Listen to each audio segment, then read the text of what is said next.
Assalamualaikum warahmatullahi ta'ala wabarakatuh. Muli ay narito naman kami ngayon sa Sukat Paranaque Highway. Ay magbabahagi po kami ng kagandahan ng relihiyong Islam dito po sa may Masville. Opo, Associations Incorporated. Alhamdulillah, magbabahagi po kami patungkol sa kagandahan ng relihiyong Islam. Simula na kami maglatag ng aming mga sadyada. Pagkat pag-uras na ng sala, panalangin, ay ito po ang aming ginagamit. Ito po ang ating mga kapatiran ay nagkakaisa sa paggawa ng maraming kabutihan katulad ng pagbabahagi ng mahal na Propeta Muhammad sallallahu alaihi wasallam. At hindi pagmamalabis, hindi pag-iimbento ng mga bagay-bagay na tinatawag po itong bid'ah. At ang bid'ah ay dalala. Ang bid'ah ay innovation, karagdagan sa Alaihi wa barakatuh. Ang lahat ng pagpupuri ay nauupo lamang sa Allah subhanahu wa ta'ala. A'udhu billahi minash shaitanir rajim. Bismillahirrahmanirrahim. Ako'y nagpapakupop sa Allah labang sa isinumpa na si Satanas. Innal hamdalillah nahmaduhu wa nasta'inuhu wa nastaghfiruh wa na'udzu billahi min shururi anfusina wa min sayyiati a'malina. May yahdihillahu fala mudilla lahu wa may yudlil fala hadiya lahu. Ashhadu an la ilaha illallah wahdahu la sharika lahu wa ashhadu anna Muhammadan abduhu wa rasuluh sallallahu alaihi wa ala alihi wa ashabihi wa man tabi'ahum bi ihsan ila yaumiddin wa sallama tasliman katsira, amma ba'd. Ang lahat ng pagpupuri at pasasalamat ay tanging nauupo lamang sa Allah subhanahu wa ta'ala. Sa Kanya lamang po tayo dapat humingi ng tulong at kalinga. Sa Kanya lamang po tayo dapat magpakukup laban sa isinumpang sa Satanas. Sa Kanya lamang po tayo dapat sumamba. Wala nang iba. La ilaha illa huwa. None has the right to be worshipped but He, the ever living, the one who sustains and protects all that exists. To Him belongs whatever is in the heavens and whatever is in earth. Who is He that can intercede with Him except with His permissions? He knows what happens to them, His creators in this world, and what will happen to them in the hereafter. He will never compass anything of His knowledge except that which He wills. His mercy extends over the heavens and the earth, and He feels no fatigue in guarding and preserving them. And He is the Most High, the Most Great. Ang Allah subhanahu wa ta'ala ang siyang nagmamayari ng mga kalangitan at kalupaan. Sino nga ba ang dapat mamagitan sa Kanya maliban sa Kanyang kapahintulutan?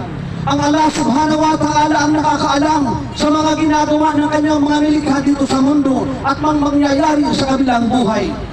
Ang Allah subhanahu wa ta'ala ay hindi napapagod na gugutom na uuhaw sa pangangalaga sa Kanyang mga nilikha. Ang Allah subhanahu wa ta'ala ang siyang kataas-taasan, ang dakila, ang hari, ang ganap at tigib ng karunungan. Siya lamang po ang dapat papurihan natin, mga minamahal kong kababayan. Hindi na tayo magpapaligoy-ligoy pa. Naririto kami upang magpaalala sa inyo, ibahagi sa inyo ang kagandahan ng relihiyong Islam, sapagkat ito lamang po ang aprobado at perfectong relihiyon na binigay ng Allah subhanahu wa ta'ala na relihiyon sa sangkatauhan. Ito ang relihiyon ni Adan, Abraham, David, Moises, Jesus Christ. Ito ang relihiyon ng mga sahaba, ng mga disipulo, ng kanyang mga kasamahan.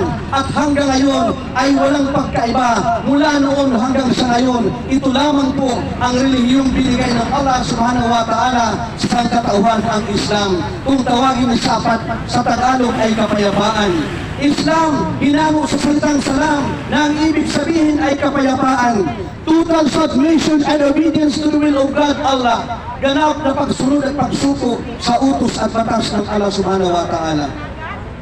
Ang Islam, ito lamang po ang ating mababasa sa banal na Quran at wala ito doon sa Biblia na kung tawagin na Islam, nasa banal na Quran ang maluwalhating salita ng Allah. Sinabi ng Allah subhanahu wa ta'ala, Al-yawma akmaltu lakum dinakum wa atmamtu alaykum ni'mati wa raditu lakumul Islam dinan. This day I have perfected your religion for you, completed my favor upon you and have chosen Islam as your religion. Ibig sabihin sa mga araw na ito, nilubos ng Allah subhanahu wa ta'ala ang kanyang pag-iingat sa atin. Ibinigay sa atin ang Islam bilang ating relihiyon. Minamahal kong kababayan, maraming salamat at ikaw ngayon ay nandyan, nakikinig, nanonood upang malaman mo ang katotohanan sa mga oras na ito na sinabi ng Allah subhanahu wa ta'ala, وَمَنْ يَبْتَغِ غَيْرَ الْإِسْلَامِ دِينًا فَلَنْ يُقْبَلَ مِنْهُ وَهُوَ فِي الْآخِرَةِ مِنَ الْخَاسِرِينَ. Whosoever desire seek a religion other than Islam, it will never be accepted of him, and in the hereafter, he will be one of the losers. Sino man ang magnais gumawa ng ibang relihiyon maliban sa Islam, ito po ay hindi tatanggapin mula sa kanya at sa kabilang buhay, siya ay kabilang sa mga talunan. Ang sino mang gumawa, magnais ng ibang relihiyon, ang mga relihiyon na nasusulputan, matakot kayo sa Allah subhanahu wa ta'ala, sapagkat paano maliligtas ang mga nauna sa inyo tungkol sa mga ginawa niyong relihiyon na nagsusulputan. Matakot kayo sa Allah subhanahu wa ta'ala na ang mga ginawang relihiyon na yan ay ginagawa ninyong palabigasan ang mga miyembro. Mahihirap na ang kalagayan, maralita, mga miskin, mahirap na ang kalagayan, ginagawa niyo pang palabigasan. May bayad ang kasal, binyag, libing, may special, may ordinary. At kahit pa ano mangyari, sinasabi ninyo na magbigay sila ng 10%, ika nga, ika po. At maliban sa 10%, hinihingaan niyo pa yung mga mahihirap ng love gift. Nais kong ibahagi sa inyo ang kagandahan ng reliyong Islam. Ang reliyong Islam itinuturo na ang may kakayanan lamang ang siyang magbibigay ng sadaka, kawang gawa, charity. Hindi yung mga mahihirap sa mayaman. Ang mga mayayaman ang dapat magbigay sa mga mahihirap. At ito ang matuwid. This is the right religion. Ito ang matuwid at sapat na relihiyon na kung saan itinuturo na huwag tayong maging kuribot sa pagtulong sa kapatiran, pagtulong sa ating kapwa-tao, sapagkat tunay nga na ang Allah subhanahu wa ta'ala ang pinakamabagin, ang pinakamawain, ang lubos na mapagpatawad. Ano ang sinabi ng Islam na relihiyon? وَالَّذِينَ آمَنُوا وَعَمِلُوا الصَّالِحَاتِ أُولَٰئِكَ أَصْحَابُ الْجَنَّةِ هُمْ فِيهَا خَالِدُونَ. And those who believe in the oneness of Allah, Islamic monotheism, and do righteous good deeds, they are dwellers of paradise. They will dwell therein forever. Sino man ang naniniwala sa nag-iisang Diyos ni Abraham, David, Jesus Christ, Prophet Muhammad, Diyos ni Adan, at gumagawa ka ng maraming kabutihan, pinangakuan tayo ng Allah subhanahu wa ta'ala na maninirahan tayo sa paraiso, mananatili tayo roon magpakailanman. Mananatili tayo roon magpakailanman. Kung tawagin ay Jannah, Jannah, paraiso, paradise. Bakit natin pag-uusapan ang paraiso? Sapagkat hindi ito nalilinggit na kung mayroong impyerno, mayroong kasakit-sakit na kaparusahan dito sa mundo, lalo na sa impyerno, sa Jahannam, ay mayroong inihanda ang Allah subhanahu wa ta'ala na Jannah, paraiso, paradise sa mga taong naniniwala na walang ibang Diyos maliban sa Allah at si Propeta Muhammad ang huling sugo ng Allah. Pinapapaghanda tayo mga kapatid na tayo dito sa mundo ay hindi lamang kain, tulog, trabaho, o ano man ang makasalibong ginagawa natin. Pinapaalalahanan tayo na darating ang kamatayan sa atin sa ayaw at sa gusto mo. Kullu nafsin dha'iqatul maut, inna lillahi wa inna ilaihi raji'un. Ang lahat ng may buhay makakatikim, makakaranas ng kamatayan. Sa Allah tayo ay magsisipagbalikan. Talagang-talaga sa Panginoon tayo ay magsisipagbalikan. Ibig sabihin kapatid, totoo at nang ito ay ating naranasan, na ating nakita, na ating mahal sa buhay ay nauna na sa atin. Ano man ang katayuan nila sa buhay, sila man ay mahirap mayaman, ano man ang kanilang mga katayuan sa buhay, dumating sa kanila ang katapusan ng kanilang buhay. Ibig sabihin kapatid, sino ang susunod? Ang mga nabubuhay.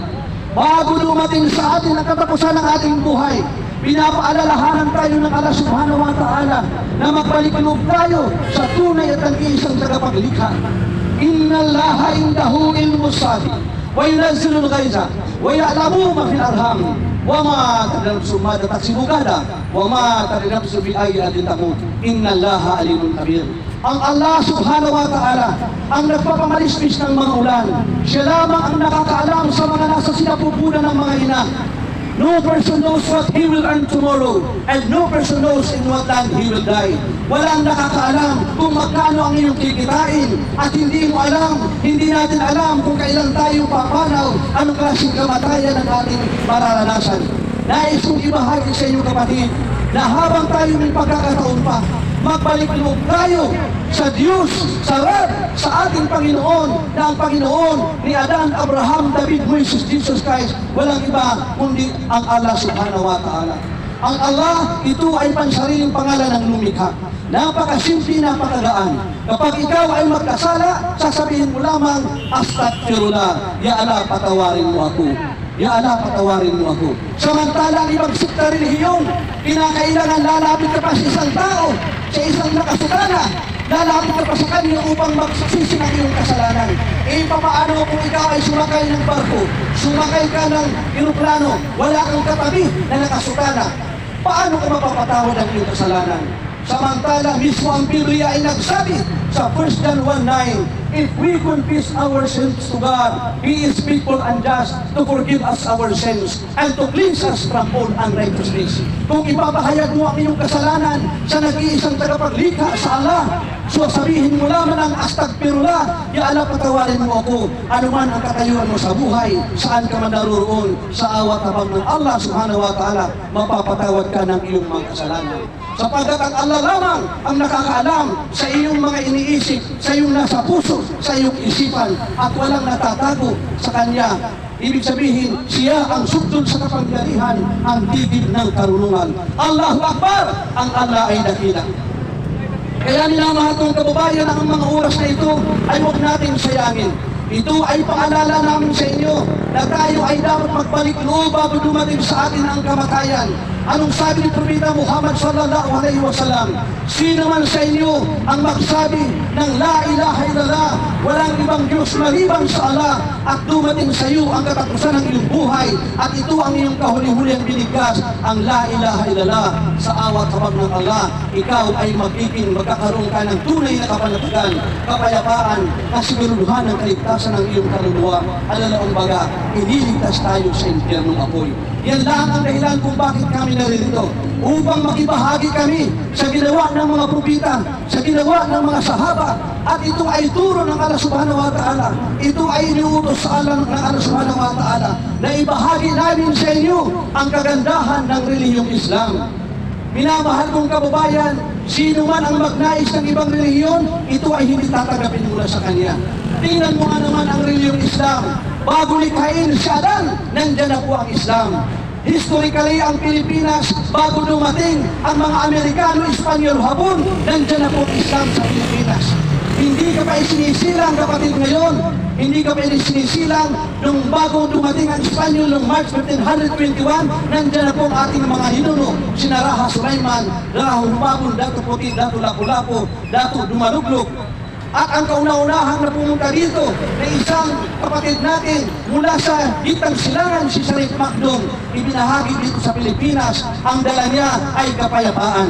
Ibig sabihin, kapatid, pumunta dito upang bilang pagmamalasakit sa atin na ibahagi niya ang kagandahan ng relihiyong Islam na walang ibang Diyos maliban sa Allah at si Propeta Muhammad ang muling sugo ng Allah.